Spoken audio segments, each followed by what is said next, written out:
I would look at it as not rupee sliding, I will look at it as dollar strengthening.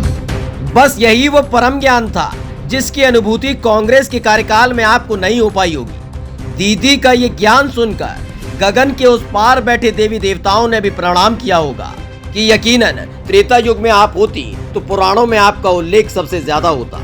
दरअसल इस देश के सामने आर्थिक संकट खड़ा हो गया है। डॉलर के मुकाबले हर रोज रुपया घुटने टेकते जा रहा है। 2014 के बाद से हालात लगातार बिगड़ रहे हैं, लेकिन कांग्रेस सरकार के दौरान प्रधानमंत्री रहे मनमोहन सिंह को चूड़ियां भेजने वाली फौज की मुखिया अब सिलेंडर के साथ सड़कों पर नजर नहीं आती। वो अब कथावाचक हो गई है। संसद में महिषासुर मर्दनी की कथा सुनाती हैं, लेकिन बढ़ती महंगाई और गिरते रुपए पर उनकी पेशानी पर परेशानी के बल नहीं पड़ते। खैर, देश की वित्त मंत्री ने अलग अर्थशास्त्र सुनाया है कि अगर डॉलर मजबूत हो रहा है और रुपया पाताल लोक में जा रहा है तो इसे दूसरे नजरिए से देखिए। इसमें रुपया कमजोर नहीं हो रहा बल्कि डॉलर मजबूत हो रहा है।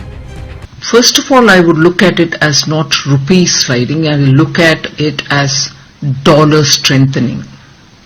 Dollar strengthening incessantly. So obviously all other currencies are performing against a strengthening dollar. And I'm not talking technicalities, but it is a matter of fact that India's rupee probably has withstood this dollar,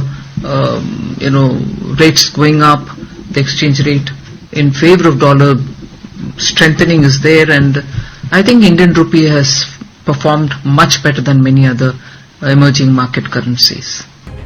आहा, परम आनंद, इससे बेहतर watch हो ही नहीं सकता।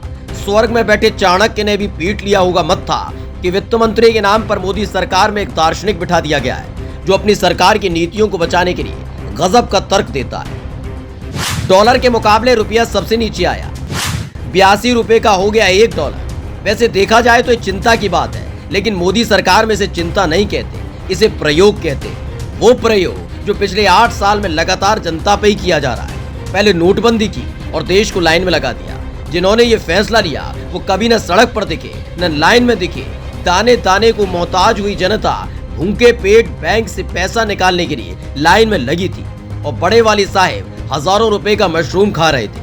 और अब हालात बद से बदतर हो चुके हैं, लेकिन बीजेपी की कुतर्की सेना ने गजब का लॉजिक देकर खुद लॉजिक को ही चुनौती दे डाली है। लेकिन बात सिर्फ इतनी भर नहीं है कि वित्त मंत्री निर्मला सीतारमण ने डॉलर को मजबूत करार दिया है। जब विपक्ष में थी बीजेपी तो उस वक्त इनके आंकड़े बिल्कुल सटीक हुआ करते थे। पुराना बयान सुन लीजिए, यकीनन सर खुजाने लगेंगे। With a great sense of concern about the falling rupee, it is about to cross the 62 mark against the dollar. Indian economy and the state of affairs in the Indian economy are very clearly getting reflected in this falling value of rupee. First of all, I would look at it as not rupee sliding, I will look at it as dollar strengthening. Dollar strengthening incessantly. So obviously all other currencies are performing against a strengthening dollar. दीदी का ये वाला बयान उस वक्त का है जब मनमोहन सिंह प्रधानमंत्री थे और डॉलर के मुकाबले रुपया 62 रुपए हुआ करता था। उस वक्त बार बार कभी निर्मला सीतारमण, कभी नरेंद्र मोदी, कभी स्मृति ईरानी रुपए के गिरने को सरकार और देश की साख का गिरना करार देते थे। लेकिन सत्ता में आकर वाचाल किस्म की नीतियां बनाने से जो लगातार हालात बिगड़ रहे हैं, उसको लेकर अब नया और गजब का ज्ञान दिया जा रहा है। जबकि देश के अर्थशास्त्री पहले ही बता चुके थे कि मोदी सरकार के निर्णय देश को खाई में लेकर जा रहे हैं। लगातार हालात बिगड़ेंगे, लेकिन उन अर्थशास्त्रियों को देश विरोधी करार दे दिया गया था और अब इन लोगों की मदद से मोदी सरकार ने फिर से इतिहास रचा है।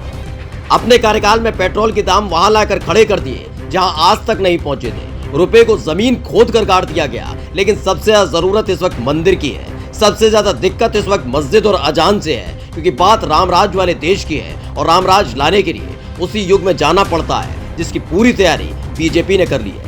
रुपए के ताजा हालात पर आपका क्या कहना है, कमेंट बॉक्स में जरूर बताएं और पेज को लाइक और सब्सक्राइब करना ना भूलें। Special desk the कंटाक।